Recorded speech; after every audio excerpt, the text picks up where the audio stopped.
A paz do Senhor para os irmãos, iniciando mais uma aula prévia da Escola Bíblica Dominical e com aquela mesma temática e preocupação de trazer para os irmãos subsídios complementares à nossa lição dominical. Não temos a proposta de repetir a lição, de fazer a leitura exaustiva de toda a matéria, porque a lição os irmãos já têm em mãos. Que Deus em Cristo possa nos abençoar em mais esse estudo dominical. Nós estamos na lição de número 8 e nesse trimestre, como nós já temos dito, nós estamos vendo uma edição especial publicada em 1993 que diz assim o tema: Os princípios divinos em tempos de crise. E o subtítulo: A reconstrução de Jerusalém e o avivamento espiritual como exemplos para os nossos dias.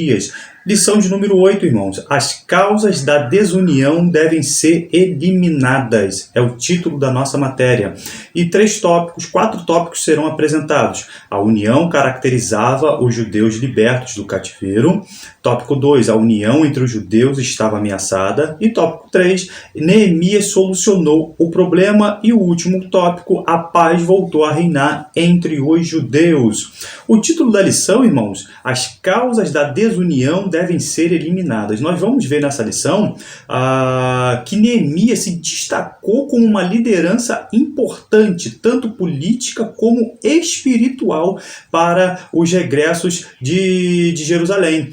Nós vamos ver que ele, na sua liderança, ele estava numa zona de conforto, preferiu, como nós já vimos na aula passada, preferiu vir para Jerusalém, que estava em completa desolação, que precisava ser reconstruída. Imagina, o homem ele tinha um cargo no reinado da Pérsia, potência mundial, como copeiro do rei. Era um cargo importantíssimo, mas preferiu estar em Jerusalém para cuidar dos seus compatriotas. E ali ele se depara com escassez, dificuldades, cidade estava destruída, inimigos por perto, e agora surgem problemas internos. Qual vai ser a sua postura? Como ele vai lidar com esses problemas? Irmãos, problemas são normais na vida de todas as pessoas, na vida do crente também. Cristo já tinha nos avisado: no mundo tereis aflições. Nós vamos ver que existem problemas externos, inimigos externos, que nós vamos ver na próxima lição, e agora os problemas internos. Esse problema interno é que nos causa mais preocupação, porque normalmente nós já esperamos problemas dos inimigos da obra de Deus, mas agora problemas internos, é disso que trata a nossa lição. Divisão entre os irmãos, inimigos internos, irmãos camuflados, inimigos infiltrados, se passando por irmão. Nós vamos ver nessa lição injustiças sociais entre os judeus. Nós vamos ver também nessa lição juros exorbitantes. O que é isso? É a usura, que nós vamos ver no versículo 7.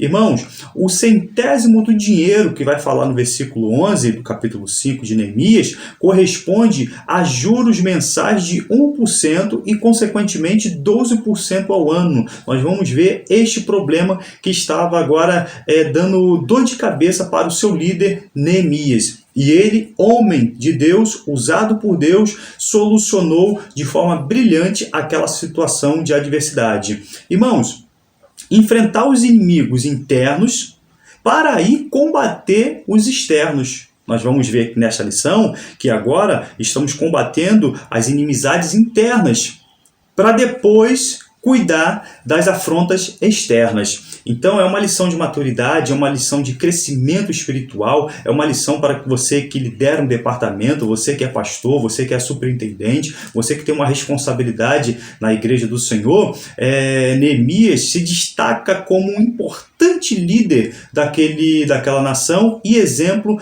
para a liderança. Tudo que se envolve de liderança para regentes de departamento, leve este conteúdo para ele, porque nós temos o que aprender, o que somar com este líder Neemias. Para que você participe de todo o nosso estudo, abra sua Bíblia, a nossa leitura bíblica em classe, abra sua Bíblia em Neemias capítulo 5, versículo 1, e depois dos versículos 6 até o versículo 12.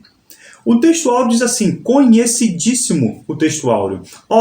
Quão bom e quão suave é que os irmãos vivam em união. É o Salmo 133, versículo 1. Só vou destacar duas palavras, que é a palavra bom e irmãos, mas eu quero chamar a atenção para os irmãos que do Salmo 120 a 134 são conhecidos cânticos dos degraus ou cânticos de peregrinação. Os judeus que iam subindo Jerusalém fica na parte alta de Israel, eles quando iam ali para as suas festas, eles iam cantando esses hinários, do Salmo 120 ao 134, do qual também o Salmo 133 também faz parte. E também tem uma outra tradição que diz que os peregrinos, quando chegavam a Jerusalém, para ali no templo, eles eram recebidos pelos coristas nos degraus. Os adoradores, eles recebiam. Então, tem essas duas vertentes. Nos livros históricos, irmãos, da Bíblia, Deus fala acerca do homem. Nos livros proféticos, Deus fala ao homem. Agora, nos salmos, o homem fala a Deus com seus cânticos espirituais, hinos de louvores ao Deus Trino. E as duas palavras que eu pedi para que os irmãos destacassem. A palavra bom, quão bom!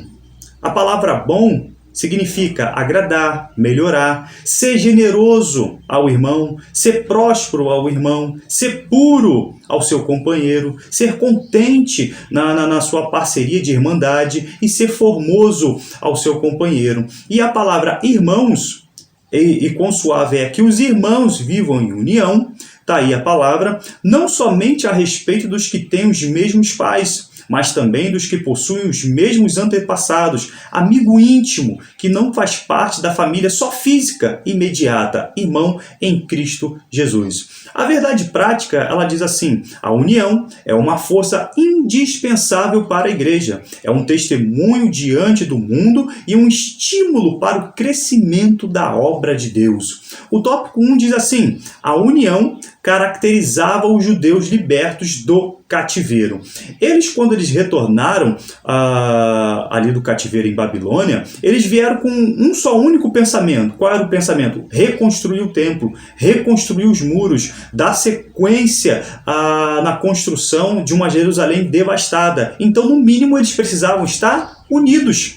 Então nós vamos ver que a exigência para o avivamento é a santidade e também é a união.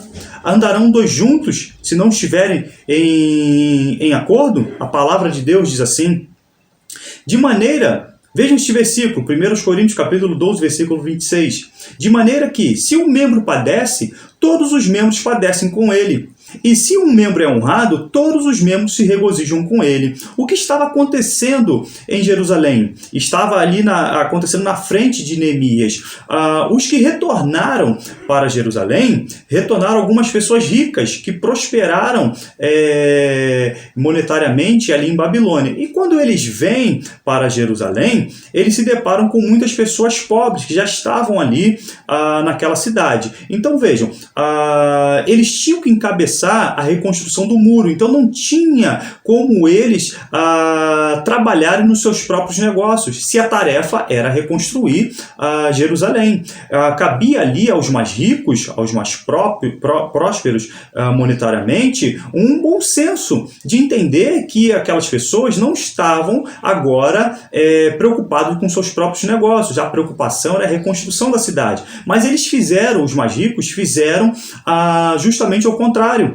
Como as pessoas não tinham seus trabalhos mais fixos e a preocupação era reconstruir Jerusalém, eles agora estavam emprestando dinheiros a juros altíssimos, como eu disse anteriormente, a 1% ao mês, que é a prática da usura. E nós vamos ver mais à frente que isso era biblicamente, isso nos mandamentos do Senhor, uma lei civil para o israelita, era uma abominação, não poderia se cometer a usura. Irmãos, nós vamos ver, agora transporta para os nossos dias, um exemplo da igreja primitiva. Atos, abra sua Bíblia em Atos, capítulo 4, versículo 34 até o 37, que diz assim: Não havia, pois, entre eles necessitado algum, porque todos que possuíam herdades ou casas, vendendo-as, traziam o preço do que fora vendido, e os depositavam aos pés dos apóstolos. E repartia-se a cada um segundo a necessidade que cada um tinha. Então José, cognominado pelos apóstolos Barnabé, que traduzido é filho da consolação, levita, natural de Chipre, possuindo uma herdade, vendeu-a e trouxe o preço e depositou aos pés dos apóstolos. Então veja que exemplo que nós temos agora na era da igreja. A preocupação não é mais monetária. A preocupação agora dos crentes libertos, salvos em Cristo Jesus, não é mais material, mas é uma preocupação espiritual, uma preocupação com os mais pobres. Provérbios, capítulo 28, versículo 27, diz assim: o que dá ao pobre não terá necessidade, mas o que esconde os olhos terá muitas maldições. Veja o versículo 5, o versículo 13 do capítulo 5.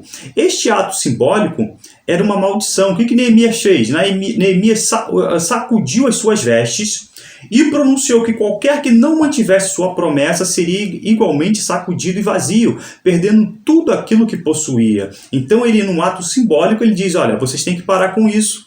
Vocês têm que cuidar dos mais pobres. Vocês não podem emprestar o seu dinheiro com juros altos, porque eles estão trabalhando na obra do Senhor. E vocês devem também cuidar deles. É uma responsabilidade social. Tópico 2. A união entre os judeus estava ameaçada. Então já vimos que a riqueza ela mexe muito com a cabeça do homem. São chamados materialistas, preocupados só com a questão monetária. Veja o versículo 8. Os mais ricos estavam ultrapassando o pecado dos gentios que levavam os judeus ao cativeiro. Se eles não pagassem a sua dívida, os próprios filhos entravam como penhor. Os filhos agora dessas pessoas que não conseguiam pagar as suas dívidas eram levados como escravos. Então vejam só os erros dos mais ricos, vejam o problema que Neemias agora tinha que solucionar. E ele precisava dar uma resposta. Existia uma ordenança, existia um mandamento. Abra agora a sua Bíblia em Êxodo capítulo 22, versículo 25, que diz assim: se emprestares dinheiro ao meu povo, ao pobre que está contigo, não te haverás com ele como usuário, não lhe imporás a usura, que é emprestar com juros altos. O Salmo 15, irmãos, também dá uma dica de como nós temos que trabalhar, de como nós temos que movimentar as nossas finanças e de ver um necessitado, como também diz a Bíblia, e ajudar principalmente os domésticos da fé. Diz assim o Salmo 15, no verso 1: Senhor, quem habitará no teu tabernáculo? Quem morará no teu santo monte? Aquele que não empresta o seu dinheiro com usura, nem recebe suborno contra o inocente. Quem faz isto nunca será abalado. Para se ter um equilíbrio social, irmãos, em Israel existia, os irmãos sabem, o ano sabático, onde 6 anos eles poderiam produzir na terra e no 7º tinham que descansar a terra. E as viúvas, os mais pobres, podiam, eles sim, colher nesse ano sabático. Existia o ano do jubileu, a cada 50 anos, os que tinham perdido a sua propriedade, se endividado, com 50 anos, a propriedade voltava para ele. Isso para se ter um equilíbrio, para não se concentrar a riqueza em só algumas famílias. Então veja o modelo, o exemplo que Deus deixou para a humanidade. Hoje, irmãos, infelizmente, a concentração da riqueza do mundo está somente envolvida em 100 famílias deste planeta Terra. Então, mais de 90% da riqueza mundial concentrada nas mãos de 100 famílias. Isso é uma injustiça social, daí que vem a pobreza em extremo. Já que falei do exemplo da igreja primitiva, agora um contra-exemplo. A igreja primitiva também não é só exemplo de sucesso, de acertos, também errou. O apóstolo Paulo teve que doutrinar a igreja aos Coríntios, vejam o capítulo 6, mas o capítulo 6, versículo 6 também. Mas o irmão vai a juízo com o irmão, e isso perante infiéis. Na verdade, é já realmente uma falta entre vós terdes demandas um contra os outros. Por que não sofreis antes a injustiça? Por que não sofreis antes o dano? Mas vós mesmo fazeis a injustiça e fazeis o dano, e isso aos irmãos. Não sabeis que os injustos não hão de herdar o reino de Deus? Não erreis. Nem o devasso, nem os idólatras, nem os adúlteros, nem os efeminados, nem os sodomitas, nem os ladrões, nem os avarentos. O que é a avareza? É o amor sórdido ao dinheiro. Nem os bêbados, nem os maldizentes, nem os roubadores herdarão o reino de Deus. Tópico 3. Neemias solucionou o problema. Veja que exemplo de liderança, irmãos. Ele se preocupou, ele não esperou o problema se avumular, crescer. Neemias convocou um grande ajuntamento, marcou uma reunião, uma assembleia. Neemias fez uma proposta conciliadora. Qual foi a proposta dele? Deixemos este ganho. Às vezes, irmãos, quando nós deixamos de ganhar e nós vamos abençoar o próximo necessitado, nós estamos colhendo frutos de justiça, nós estamos colhendo a nossa riqueza no céu. A proposta de Neemias foi acatada. Então vejam, o líder, ele não ordenou, ele fez uma proposta e os seus liderados, e nós já dissemos isso em aulas anteriores, os liderados acataram aquela proposta. E qual foi a proposta? Deixemos este ganho. A nossa vida não é só de ajuntar tesouros nesta terra, onde a traça e a ferrugem corrói e destrói. Vemos um exemplo no Novo Testamento, mais um. Onésimo, que era um escravo, fugiu da casa do seu senhor, Filemão, e nós temos essa carta que o apóstolo Paulo escreve a Filemão. Agora Onésimo se converteu, encontrou-se com Paulo, e Paulo manda-o de volta como irmão caríssimo, e ainda diz para Filemão que devolveria qualquer prejuízo que Onésimo, agora irmão em Cristo, tivesse cometido. Onésimo era escravo de Filemão, mas agora convertido, o tratamento deveria ser outro. Filemão, em tese, deveria perder algum valor, deveria dar uma carta de alforria para Onésimo, e isso em Cristo Jesus. O que provoca esta questão do amor, deste carinho todo especial, de deixar de se preocupar em ganhar dinheiro à custa dos outros, é o amor em Cristo Jesus. O último tópico, a paz voltou a reinar entre os judeus. Surgindo um problema entre os irmãos, deve ser logo tratado com muita diligência, com carinho, com atenção. Problemas relacionais devem ser tratados carinhosamente, mas mais à frente nós vamos ver que agora o inimigo é outro. O inimigo que Neemias teve que combater internamente, agora na próxima aula será um inimigo externo. Irmãos, se Deus nos permitir, até a próxima aula, e sempre lembrando que a escola dominical é a igreja reunida, ensinando enquanto evangeliza e evangelizando enquanto ensina. Amém.